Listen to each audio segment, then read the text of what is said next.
Halo teman-teman, dimanapun kalian berada, mudah-mudahan sehat selalu, diberikan rezeki yang lancar. Amin. Sesuai judulnya adalah tukang jual kacang masuk sorga gara-gara cinta dengan habaib. Nah, itu doktrin teman-teman ya. Itu sebenarnya itu doktrin. Jadi ada habib yang bilang begitu, tukang kacang, kacangnya dianterin ke rumah habaib, nggak bayar ya, gratis. Setelah tukang kacang itu meninggal, si habib ngasih surat, ditaruh di kepala di sini nih, langsung masuk surga begitu. Nah, itu cerita tukang kacang itu, penjual kacang itu diceritakan sama Bang Haji Roma Irama. Bang Haji Roma Irama juga ternyata mengikuti ya ceramah-ceramah habaib yang ngedabrus lah, alias ya doktrin lah. Kalau menurut aku pribadi itu doktrin. Ternyata Bang Haji Roma Irama juga mendengar ya cerita habaib yang tukang kacang itu, tukang kacang masuk surga. Itu sebenarnya doktrin teman-teman. Jadi aku sering bilang ketika kita dekat dengan habaib, ya terkadang doktrin-doktrinnya seperti itu. Tapi khusus orang-orang yang paham, khusus orang-orang yang paham ceramah-ceramah habib yang begitu. Terkadang banyak juga orang yang nggak paham gitu, asal ngikutin pengajian, terus habibnya ceramah ya ditelan mentah-mentah gitu sama mereka. Nah, itu yang berbahaya. Nggak meneliti gitu loh, ini konyol apa enggak sih gitu loh ceramahnya gitu.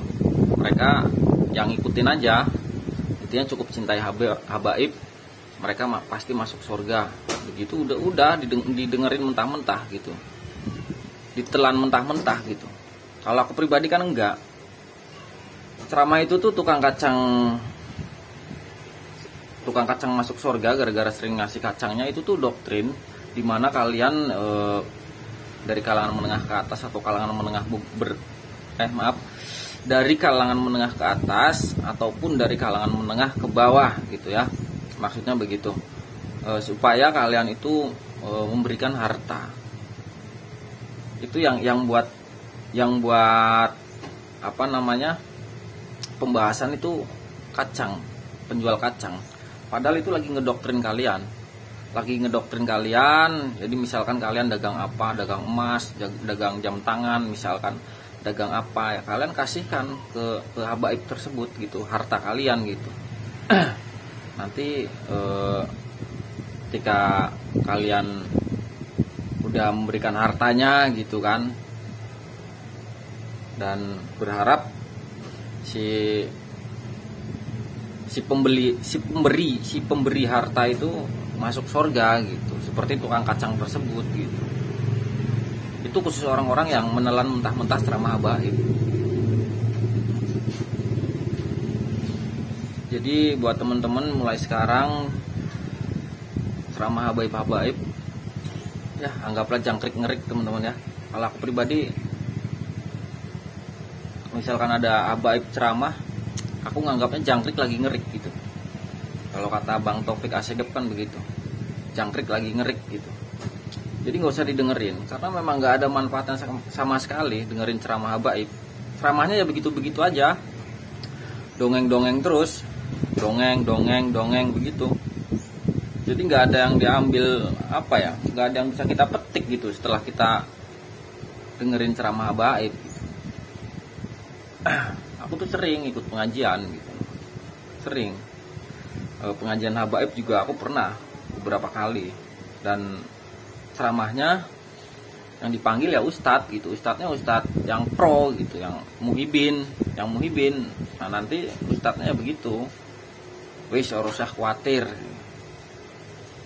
perak karo habaib insya Allah surga gitu. Ada buktinya, ada kan udah di share di video sebelumnya. Yaitu aku ikut pengajian itu gitu. Ada itu di videonya, ada mukaku tuh, kalian lihat aja. Jadi anak-anak jalanan itu kan khusus anak-anak jalanan ya. Sebenarnya awalnya gitu, pengajian tersebut khusus anak-anak jalanan. anak pang dan anak motor gitu, pokoknya anak jalanan lah. Tapi mereka yang gampang terdoktrin dan nggak paham dengan kata-kata itu ya, mereka kemakan. Pasti di saat ada pengajian lagi mereka ikut gitu. Tapi kalau aku enggak gitu. Dari ceramahnya aja udah melenceng gitu. Ini doktrin massal ini. Dalam hatiku begitu gitu. Karena ceramahnya ya begitu.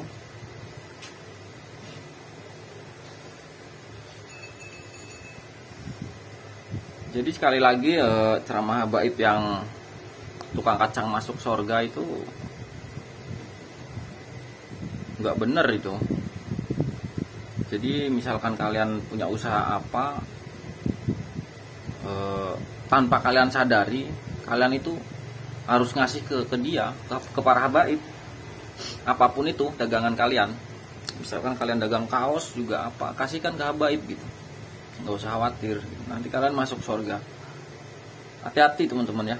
Jadi banyak jebakan-jebakan. Dakwah-dakwah habaib itu banyak jebakan gitu, yang tanpa kalian sadari gitu. Contohnya yang habib siapa itu yang katanya ngasih minta ke orang, ngasih, terus orangnya ngasih sesuatu, terus kapalnya itu bocor gitu kan. Nah gara-gara si bos kapal itu ngasih setengah hartanya, kapal satunya nggak tenggelam, cuma bocor, yang satunya tenggelam. Nah itu gara-gara ngasih harta ke habib gitu. Nah itu berharap nah ceramah-ceramah begitu tuh berharap nanti pengunjungnya yang dengerin ceramah itu berharap pada ngasih sesuatu. Misalkan aku punya kapal, oh ya udah, habis ceramah habibnya ini mau aku kasih sesuatu nih, mau aku kasih motor misalkan, aku kasih sepeda misalkan. Jadi berharap mudah-mudahan kapalku misalkan di tengah-tengah laut ada musibah, nanti ada yang nolongin gitu, sesuai sama ceramah habaib tersebut. Yang akhirnya habaibnya setelah turun dari panggung dapat harta banyak gitu, banyak yang ngasih gitu. Itu hati-hati teman-teman ya. Jadi buat teman-teman yang kaya jadi miskin, yang miskin tambah miskin gitu, itu udah pasti teman-teman. Tapi terkadang kalian nggak sadar gitu, nggak sadar. Kalau aku sudah sadar, maksudnya udah tahu gitu kelakuan oknum habib tuh. Mereka tuh punya karakter mereka tuh sama, yang namanya satu ras gitu kan, dari Yaman ya karakternya begitu gitu. Karakter mereka punya karakter. Adapun habib yang baik, adapun habib yang jelek ya, karakter mereka walaupun habib yang jelek ya, di saat dia terdesak, terpojok ya, mereka bakal ngeluarin karakter yang sama gitu. Jadi sekali lagi buat teman-teman yang dekat dengan habaib, ya kalian tetap waspada aja, karena mereka sekali lagi punya karakter ya, punya karakter yang harus kita waspadai. Oke, mungkin segitu aja kontennya. Ketemu lagi di video berikutnya. Terima kasih sudah nonton video ini sampai selesai.